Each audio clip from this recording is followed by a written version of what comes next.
What's going on, everyone? Welcome back into another episode of the Dairyland Drive podcast. After a week off because of technical difficulties or user difficulties, I don't know which one. I'll take a little bit of the blame. We're back at it recording after the Packers' final preseason game. But as always, Collin, Mike, and Riley, we're going to break down the preseason, kind of look ahead at previewing the season a little bit, just very briefly. But we do have a special 2 podcast dropping this week, a little NFL today, and later on this week, a little college football. So pretty excited about that. But Mike, Riley, how have your Sundays been as we're recording this and wrapping up your weekend? Pretty chill. Not only vibes-wise, but weather-wise too. Starting to cool down a little bit. I'm not mad about it. I love this weather. It's football season. Football's here. It's everything's coming together. Everything's coming together. Yeah, give me like mid to upper 60s all day long. I freaking love the 60s of getting close to putting the sweatshirt on in the morning. But yeah, that definitely football is in the air. Talking about football, defending state champs in D1, Bayport got the dub at home, almost blew it away. They're up 25 points in the fourth quarter and only ended up winning by 6 or 7. So a little bit of a scare, but that was nice. And then Nina took down the runner-up Muskego, who was number 1 in the Division 1. So that was kind of a nice little upset too. So Bayport should be number 1 in the state, I would guess, this upcoming week in the polls. But football underway. Do any of the coaches have their kids playing for Bayport? Not that I know of, at least not on like the varsity roster. Maybe they have like younger kids in JV or whatnot, but we'll have to take a dive deep into the roster at some point and see if anything matches up. But sure. Speaking of rosters, the Packers 53-man roster is going to have some final cut downs here in the next couple days. I'm sure we'll see some players get cut in the incoming couple days. So I guess just looking back at these last 2 preseason games, I guess the last episode we dropped was after a not so pleasant Jets game where it was just absolutely dominated. However, we followed that up now with back-to-back wins. The Colts, the Seahawks. The Seahawks, I think just the whole operation just looked a lot smoother. Some of the starters were in there on both sides of the ball. They just looked ready to play, a little bit more fire, a little bit more oomph, just really with everything. So that's got to be encouraging, at least from kind of just the standpoint of like building and getting ready towards week 1 of like that shit performance against the Jets to what we kind of saw against the Seahawks. That kind of has to make you feel a little bit better as a fan of, hey, we're kind of trending in the right direction. At least the guys kind of amping it up a little bit and being prepared, right? Yeah, I was definitely encouraged by specifically the game yesterday against the Seahawks. I only caught about half of it, and I missed the first like 10 minutes of the first quarter because I thought the game started at 3:30 and not 3 o'clock. So that was my bad. I saw the highlight of Golden making that awesome catch down the sideline. Didn't really catch too much of the second half either, but from the part that I did watch, pretty encouraged by what I saw in every aspect of the game. Yeah, definitely a lot more structure this last week against the Seahawks, even the Colts. There's a lot of 53. I mean that 45 to 55 ranking players area. A lot of people who are going to be those last 2 cut, we don't know, but I think there's a lot of question marks that have come up now with the performances yesterday. I think there's arguments in the running back room. I think there's an argument in the receiver room. I think that none of us know what the fuck's happening with the offensive line. I don't think the Packers know what they're doing there. I mean, I think we know who their clear-cut top 7 are. That's fine. I have no idea what's actually like going to get put out there against the Lions. Defensive end and D tackle. It's like, are they really going to keep 6 defensive tackles? Because they probably all deserve to make the team, but I have no idea. Linebackers are going to be Welch or is it going to be Simmons? I have no clue what they want. Corner, there's question marks. So Yeah, there's a lot more questions on fringe players making the team this year than I can remember in past years, at least at just multiple positions.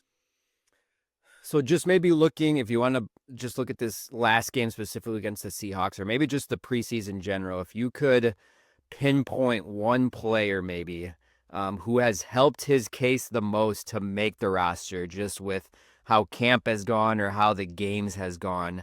Can you pinpoint one guy who's just everything he's done so far, maybe in these 3 preseason games, or heck, if even it was just the last game or two, or just how camp has gone, of maybe he started off the roster, but now he's got a pretty dang good case to make it. Mike, looks like you're thinking a little bit, so I'll go to Riley as he's nodding his head. Riley, do you have Riley, you got a guy in mind that's really helped his case to make the 53?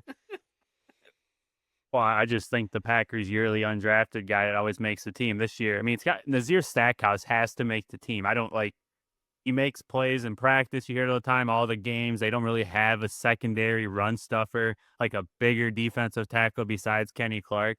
I just don't know. Like, I mean, I think people knew obviously out of Georgia coming in. Like he was all conference and stuff and played national championship. People knew he was good, but he still went undrafted. So there was question marks. And like I said, every room is deep. That might be like the deepest besides the receivers, might be the deepest room and on the team. Like, I just don't know how, after everything he's done, and it's kind of a need there since Slayton left, obviously, to go to the Bengals this offseason in free agency. Like, I don't know how Nazir Stackhouse didn't play his way onto the team. Mike, you still think I got one? Got one? Man, I don't know if there's one player in particular that I think, like, for sure made the case for themselves.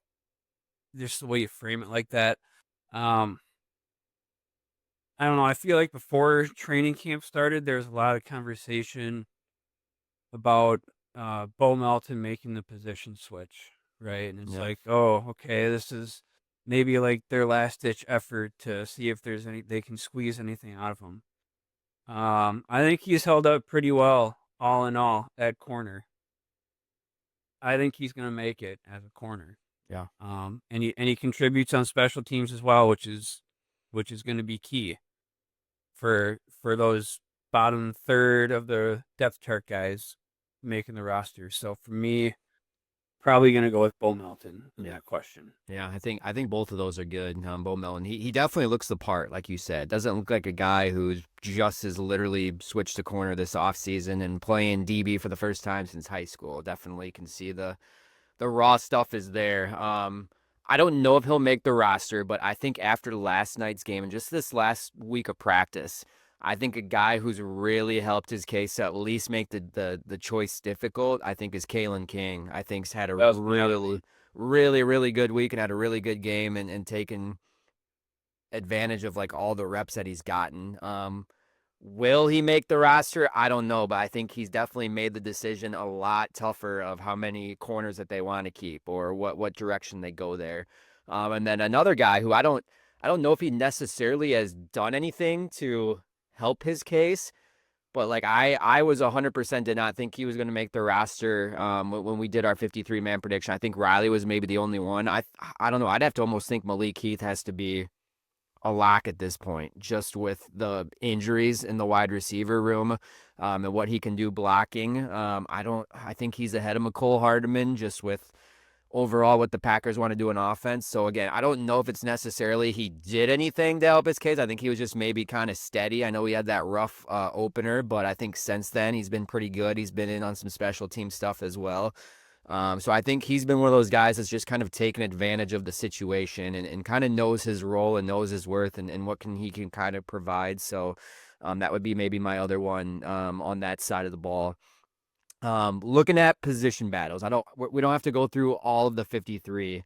But if you're just going to just hone in on maybe a position group where you think it's going to be super fascinating on what they're going to do, or maybe where it's going to come down to maybe a couple players to round out the 53, like in these next couple days, what position group specifically are you looking at that you think is going to be the most intriguing of what the Packers decide to kind of shape off this roster?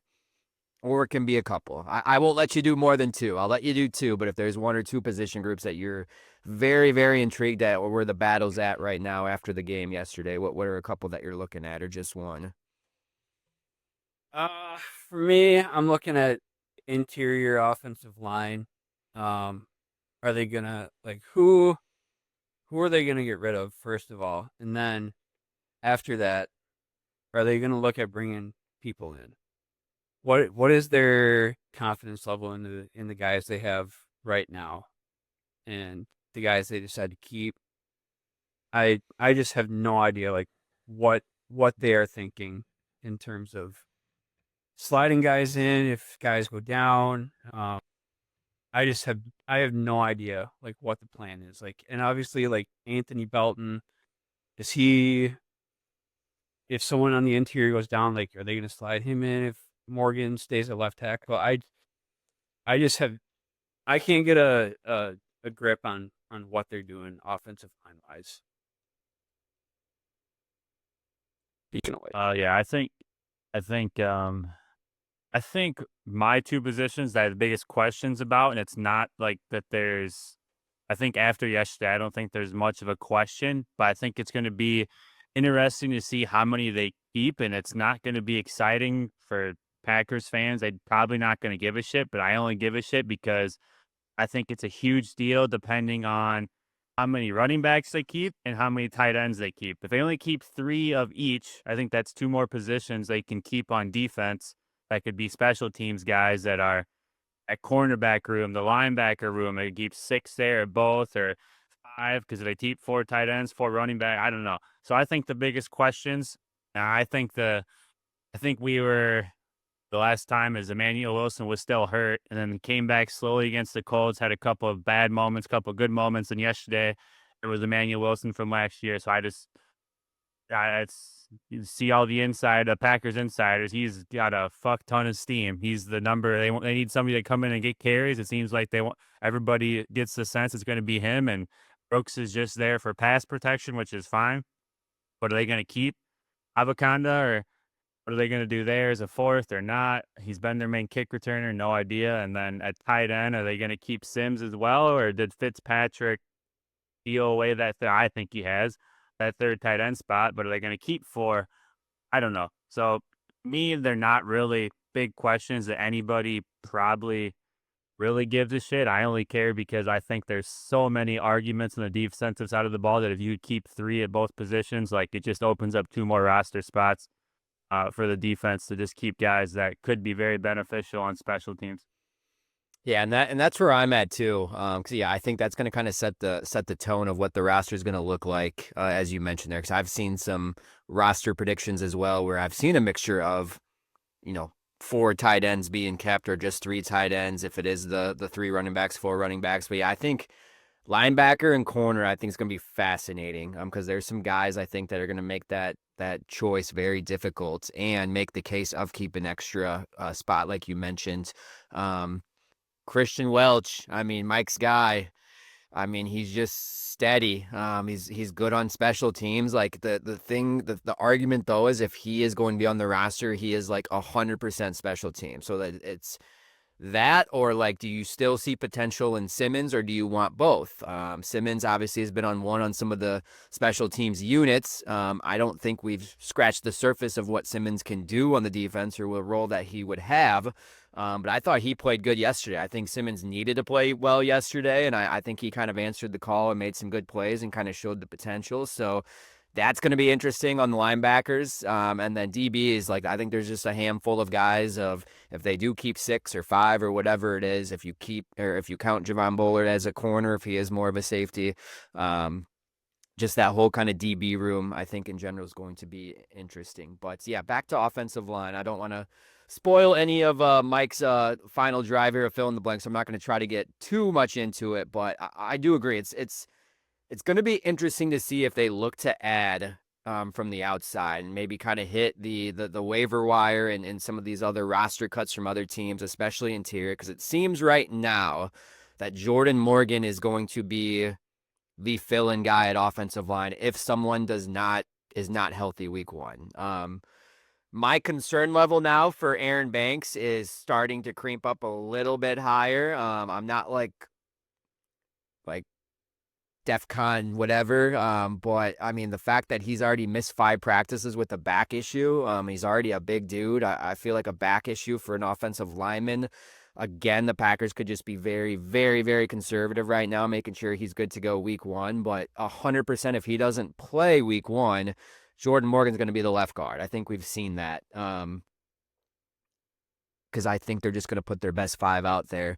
Was interesting to see that Donovan Jennings was the starting right guard yesterday, just with Elton Jenkins not being out there and Banks not being out there, and kind of how they refigured the offensive line. So if that's his case, I know Jacob Monk's battling that injury, if he's going to just be cut or be on the IR, but the depth I don't think is there, because I think right now Jordan Morgan is probably your number 2 at like both guard positions, and I just don't know how you can't have him starting at left tackle. But again, if there's going to be some injuries, it's going to be shifted around quite a bit. But I would not be shocked if they look for some interior help on the waiver wire, just because I don't think it's on the roster right now, and I think there's going to be some guys out there that can step in and kind of help out in there. But yeah, Mike.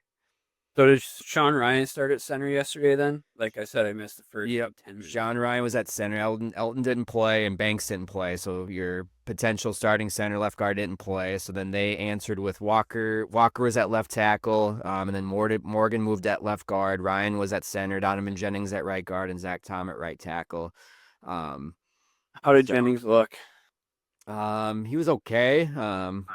I think he rated out as like the 3rd best like run blocking PFF, I think. Again, I don't know what that means in terms of just the sample size of the run plays from yesterday's game, but I think in terms of if you compared him to like what Jacob Monk did, he probably was maybe a hair better. But again, I don't know what that means and what you're looking for. Yeah, what you're looking for in like your potentially 8th or 9th offensive lineman on the roster. So, very interesting. I think I texted you guys this as well. There was some like team period stuff, and it was only like 4 or 5 plays, but yeah, Sean Ryan moved to center and Elton Jenkins actually moved to right guard for about 4 or 5 plays when I went to the joint practice on Thursday. So I thought that was kind of interesting. And again, I don't think they had it. The starting 5 is like far away from being set in stone. I don't think they know yet. I think it's going to kind of be who's healthy, who's on the roster. Let's get the best 5 out there. And I truly think that's what they're going to do, but they don't know what that is yet. So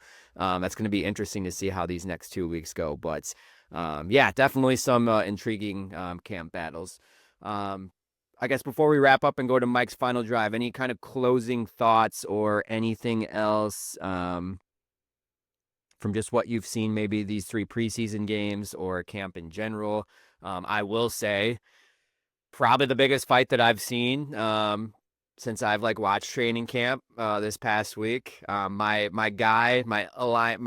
Fighting Illini guy, Devin Witherspoon, maybe one of the smaller guys on the Seahawks defense, was definitely talking a lot of shit to the Packers offensive line. So yeah, it was like literally like 10 yards in front of me. Some punches thrown, some helmets being swung.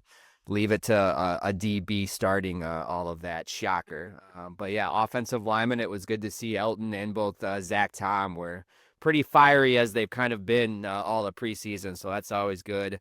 I don't think LaFleur was too happy about it, since he basically held them out of practice, the rest of practice after that skirmish. So, but hey, it's freaking week 3 of camp or week 4 of camp. I'm sure those guys they're fucking ready to go. They're sick of all this stuff. And I know it's against another team, but still, I know a lot of tensions. But it was kind of cool. A lot of people in the crowd were very thrilled to see that right in front of us. But Well, I was going to ask, besides the fight, what was your biggest takeaway from at practice? Jordan Love does not look anywhere close to being ready. Super freaking rusty. He got a red zone, and granted, it was a red zone 7-on-7, so a lot less space and stuff to work with, but he was like 3 for 12 in that red zone period, which isn't good in my mind, and he missed a lot of throws. Just like the accuracy just didn't look there. I mean, I heard he's still like not taking snaps. I think they might have said that on like the preseason broadcast that he hasn't been cleared to even take snaps yet. Like he was just holding the football in his hand. But yeah, I don't know. The timing just kind of looked off and just a little inaccurate. So again, 2 weeks out and other thing too, like you're missing your freaking three of your top five receivers or something like that as well. So not a ton. And then I will say Thursday's practice was probably the best I've seen Luke Musgraves look in a while. He was actually making some pretty decent plays. Him and Kraft were literally the only ones making plays against the Seahawks top defense. Kraft, I think, he's gonna be so freaking good, man. If they utilize him how they can, it's gonna be really exciting. And Musgrave, he's got speed and height. He just kind of needs to not be an idiot. And when he's not an idiot, he can definitely have a role on that offense. So, yeah, I don't know. We'll see. The offense was definitely rusty. I heard JSN was kind of tearing apart the defense on the other end, and the Seahawks ones were doing pretty good. But overall, it was cool. There was a crap ton of people there. But the joint practices are always pretty fun and get some good stuff out of there. But yeah, that was kind of my thing. J Love will be ready though. I'm confident. Well, we'll see. Hopefully the receivers will be there with him too. Yeah, he insists that he's going to be ready for week 1. What he's told, I think, Kay Adams, I think he sat down with, and maybe one or two others. So, Yeah, fingers crossed. fingers crossed. All right. Well, Mike, you can take it over. The final drive. We're calling it the final drive this week. You are running the show. You have some good, I think, fill in the blanks and some things to break down there. So the floor is yours. It is time for the final drive as we wrap up this episode here with Mike's final drive. Fill in the blanks. All right, so we're going to do a little fill in the blank segment, kind of a post training camp free 53-man roster kind of theme here. So your first question, Packers third string quarterback will be blank.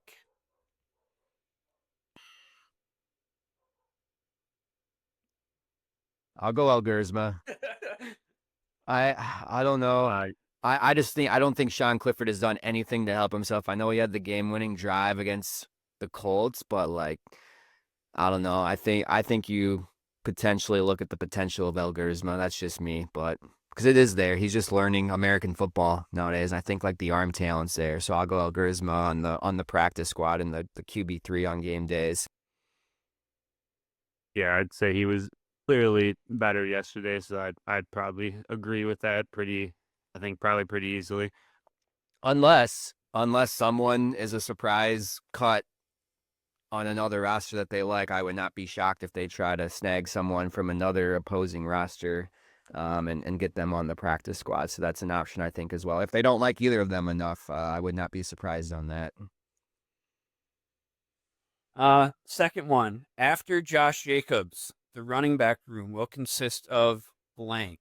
Now, before we get into this, there's a new rule in place this year where you can designate 2 guys for injured reserve that can come off the roster before you make cuts, I think is how it works. Just something to keep in mind. Yeah, I don't think this is what it was after the first preseason game, but if anyone's, and maybe this was answering our question earlier, Emmanuel Wilson, what he's done these last couple of weeks of helping his case to make the roster. I think it's going to be Wilson Brooks after Jacobs to start the 53, and they'll probably put Lloyd on the IR, and he'll miss the first 4 games, get him off, and then see where he's at health-wise. I don't think that's what it would have been 2 weeks ago, but I think Brooks has just kind of been steady, and you know what his role was, and I think Wilson is kind of showing a little bit of that burst of what we've seen from him in previous preseasons and even last year. So I just think it's going to be the same exact running back room as last year potentially, and see if we can finally get Marshawn Lloyd at some point this season. But I think that's how the 53 is going to start. Yeah, I completely agree, and I'm going to be absolutely pissed if Amar Johnson's not in the practice squad. Just fucking furious. Yeah. So you're afraid someone's going to steal him away off of waivers? he's shown a lot of flashes. I don't think anybody will because I think the Packers do that sometimes. I think they have flashes of guys that aren't like ready yet. So like they just like because there's no way the shit that he put in film game one and game two that he just did not deserve just like get any touches with like the top tier offensive line. It's like in like yesterday, like he did not play well. It's like they're fucking keeping him hidden for a reason. That's how I took it. All right, these next two will be a little bit more open-ended. So this first one, I feel blank about Mecole Hardman. Or wherever you want with it. Underwhelmed. I feel underwhelmed about Mecole Hardman. I never expected him to have like a huge role on offense, but the fact that he had the mishap that first week of fumbling the ball on punt return, which is supposed to be his bread and butter and how, what he's good at. I think from that point, LaFleur was almost kind of done with him. And the fact that he got replaced in yesterday's game, punt return in the second half by, I think it was like, I can't remember. Will Shepherd. Yeah, Shepherd or whoever. I think that kind of put the nail in his coffin of I think LaFleur was done with him if Bisaccia was done with him. Yeah, I just like very underwhelmed of kind of what he just did. Didn't really stand out in really any area, and what he's supposed to be really good at, he struggled with and literally lost a fumble on his very first punt return with the Packers. So not a good first impression. I think that's ultimately kind of led to the downfall here of him going to miss the roster, in my opinion. Yeah, I would just say I'm over it, just bored with it. And he just, like Colin said, he didn't do anything splashy, and that's literally what he was there for. In return game as a gadget guy and screens, nothing. Like he just didn't do anything to make them need to have him or want to have him or fans even really to be excited about him. Besides all the stuff you heard about how he was going crazy back in June or whenever it was, like that's the only positives we ever heard really. All right. This next one I'm going to be really interested to hear. On the opposite side of the ball, I feel blank about Isaiah Simmons. I'll let Riley start that one.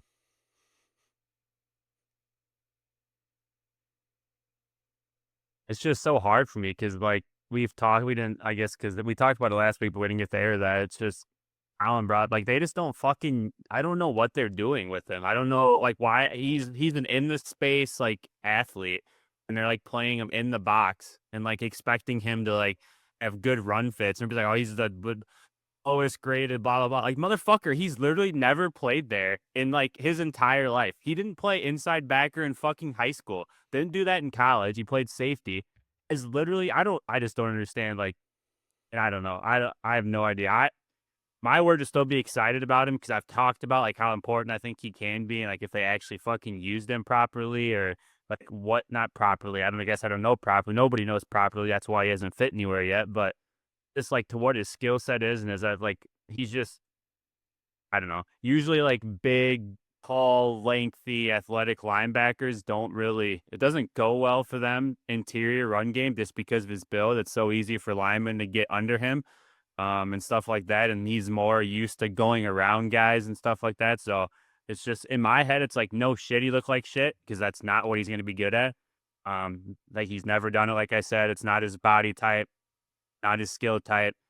So yeah, I don't know. I'm still would be excited about him for the potential, the speed that he can bring to the defense against. Because like I mean, we've seen it all preseason, and it's preseason, so who the fuck knows? But Bears are going to two tight end you to death. I know the Lions are going to. So I don't know. If you're telling me between the choice and McDuffie's been fine, but if you're gonna tell me I have an option between like fucking Isaiah Simmons out there guarding Colston Loveland or Isaiah McDuffie on a crosser, like I'm fucking gonna pick Isaiah Simmons. Like it's not gonna go well with McDuffie having to do the stuff that they kind of have, and because I think they play him out of position. I don't know why he's fucking walked up on the edge sometimes. Like he's an athletic presence and he's gonna fucking do anything. Like why is that not like Quay Walker? Like if you're gonna do three linebackers, put Quay Walker there. Like he fucking blitzed yesterday and looked really good at it. So let fucking like McDuffie sit there and spy the running back and do nothing. But I don't know. I love Halfley, but I just don't get like some of the fucking like I don't get why they can't just switch them to.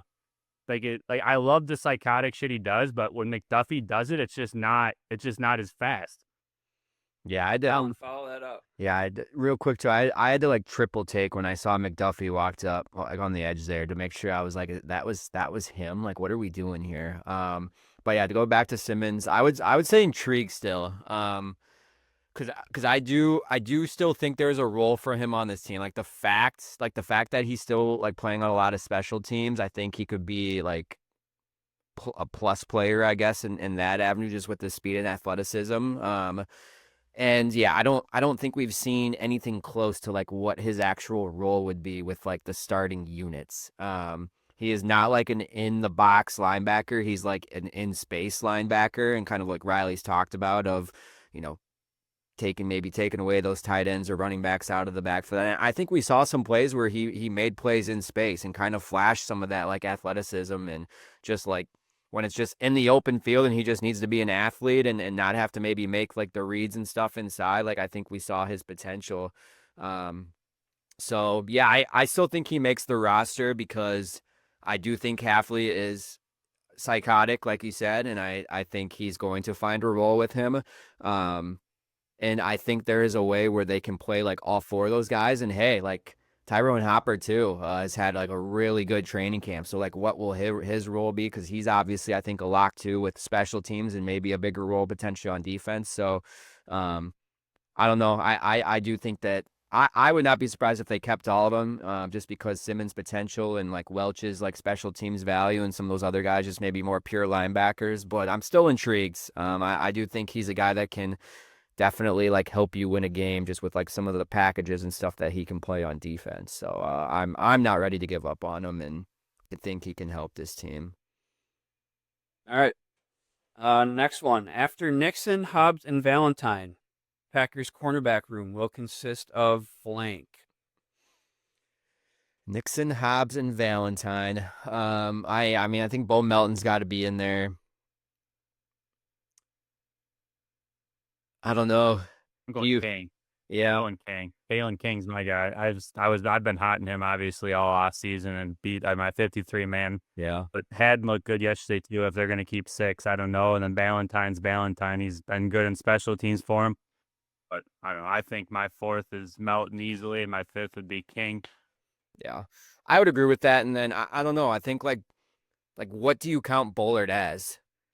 Because like when the starting safety, like when you're starting, two outside corners are there and your two starting safeties are like, how do you get Bullard on the field? Where he's probably going to play like in that slot, I would assume, like on some nickel stuff and some dime stuff. So like I think he's going to play more in kind of that cornerback kind of role in the slot there than like a true safety. 'Cause I do think you need to get him on the field in some capacity. But yeah, I mean, Micah Robinson, I know he was on my initial like 53. I don't think he's done enough. I think he's been kind of very average. Like maybe they'll bring him back on the practice squad. Yeah, I think Haddon kind of already passed over him as well. But yeah, Kalen King had a really good game yesterday. I think just like a couple good weeks that he stacked together. So I think if he's cornerback 4, cornerback 5 with Bo Melton, I think that's a pretty decent room of whatever that would look like. Probably more special teams, because Bo's like all over the place in special teams. Is he like on literally every single unit? Like he's pretty dang close to every single unit that I've at least seen in special teams. So he's going to have a big role. But yeah, I think that's what I would kind of look at in the cornerback room as well. And I don't know, I would include Bullard in there because I think he can kind of play a little bit of both. Certainly going to be a fascinating room to watch as they get down to 53. All right, 2 more. Between now and week 1, the Packers will do blank about their interior offensive line depth. Probably not shit, but that's probably what's going to happen. They're going to keep 9 guys that are on their current roster and just roll the dice with those guys. That's what I think is realistically going to happen. Because as frustrating as it is, like Jordan Morgan, I think is their answer. I think he's the guy that they think they can just plug and play like 4 different positions on the offensive line and needed. So, I don't know if he doesn't start at left tackle. Like I think he will be starting at left guard or right guard week 1. Like that's my opinion, depending how Banks's injury is. I don't know. I don't think they're going to do anything. Should they do something? Absolutely. Are they going to? I don't think so. I think they're going to claim somebody. I don't know if he'll, whoever that would be, a center guard, whatever, doesn't matter. They'll claim somebody, and whether he'll actually be better than what they have, I have no idea. Because I guess and we just kind of said they have no idea what they're doing, but I think they recognize that, like, in what happened in the playoffs because right now they have two backup tackles, whether whoever they start, whether it's Walker or Morgan, they have the other person and Belton, and then interiorly they have Morgan or Ryan, whoever they start at guard or center or whatever, besides Banks and Jenkins. That's one. But if it's the same situation last year happens, if one of those guys gets hurt, like, they have no backup. And it going into the playoffs, what happened with the Eagles, where Morgan was already out, Elton Jenkins get hurt, they have to bring in an absolute nobody, and that's basically what ruins the whole offensive game plan. But that just can't happen. So I think they recognize that they need at least one more legit depth piece there. They need to have two backups at both spots.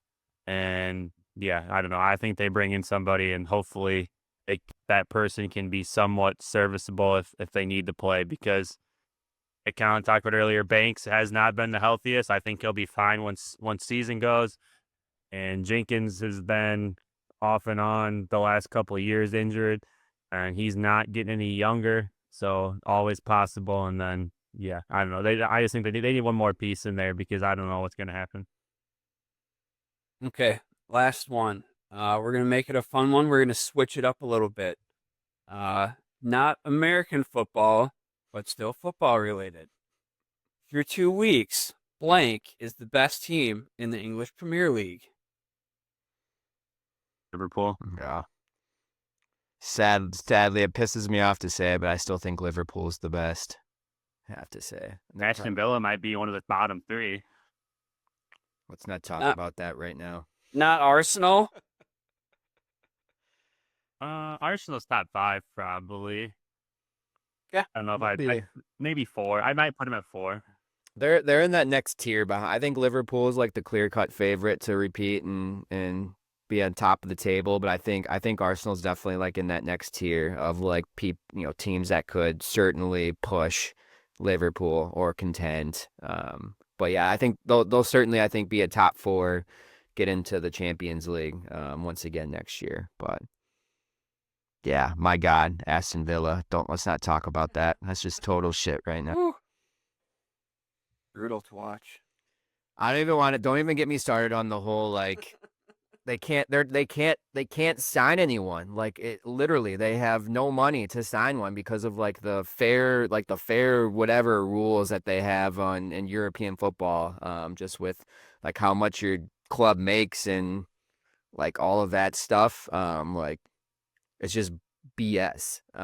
Because like all these guys, like some of these other top clubs have spent like over like $200 million to improve their roster, and Aston Villa has done nothing because they can't, or else they'll get fined. They'll get fined, or they'll get like stripped of some stuff. I don't know, but it's frustrating. Burnley's 2 new signings look fucking good. Don't ask me to pronounce either of their names because I can't. But they're fucking, they run around like psychopaths. They fit the rest of the squad, a bunch of fucking psychopaths. So, Mike, let's follow up this question real quick. After 2 weeks, have you slowly started to get into the Premier League and actually like enjoy watching Arsenal? Because they have been exciting to watch these first couple of games. Is it starting to grow on you a little bit? Well, I think I mentioned this last week in our episode that we didn't get posted, but I forgot to watch the first week when they won 1-0. But I did watch yesterday when they won, I believe, 5-0. That was a good one to watch. So I think they got a new signing too that'll be joining the club here too. So yeah, I'm into it. I mean, having a nice 2-0 record right out the gate certainly helps too. So I'll be watching when I can. Also want to welcome one more person who has also now joined the overseas football gang, Logan, who is a listener of the Dairyland Drive podcast every single week. He is all in on the EPL, has watched pretty much multiple matches these first 2 weekends, and is in the process of deciding which club that he wants to cheer for moving forward. So he Arsenal, Logan. Arsenal. He texted me and he said, "I finally get it. I finally get what the hype is about with the English Premier League." I think he watched, I forgot which match or game he watched, and he says it was awesome. And he's going to be doing all this research and stuff. So kind of cool. I'm gonna bitch about something. I texted Collin. Can Bournemouth get like a crow's nest, like for like high school football crow's nest? Because the fucking camera angle is, their stadium's so small. It pisses me off so much. It is so hard to watch. It's like literally worse than watching a high school football like game stream because the camera angle is so low. Because their bleachers like don't go that high. We just build a fucking crow's nest, people. Yeah. Oh my god. I know. Poverty team. It literally looks like a League One or even like a championship stream. But all right. Well, Mike, that was fun. Got the some fill in the blanks. I think some intriguing things that are going to happen here these next couple days. So any final thoughts that we've talked football and football before we wrap things up here and move on? Anything? Happy Bob Uecker Day. I don't know if Bob the Brewers Uecker. won or if they're winning or not at all, but Yeah, cool ceremony that they did. Bob Costas kind of ran the show. They're good friends with him. A lot of past Brewers players, the current Brewers players, and all of that kind of happened. But yeah, watch that whole thing too. That was pretty cool, Mr. Baseball. So, all right, let's get out of here. Everyone, thanks again for listening to the Dairyland Drive podcast. Keep giving us those 5-star reviews. Keep sharing us to everyone on however you listen to your podcast, Spotify, Apple. Watch us on YouTube as well. But as always, Collin, Mike, and Riley, thanks for listening. We will see you in the next week's episode. go Pack, go.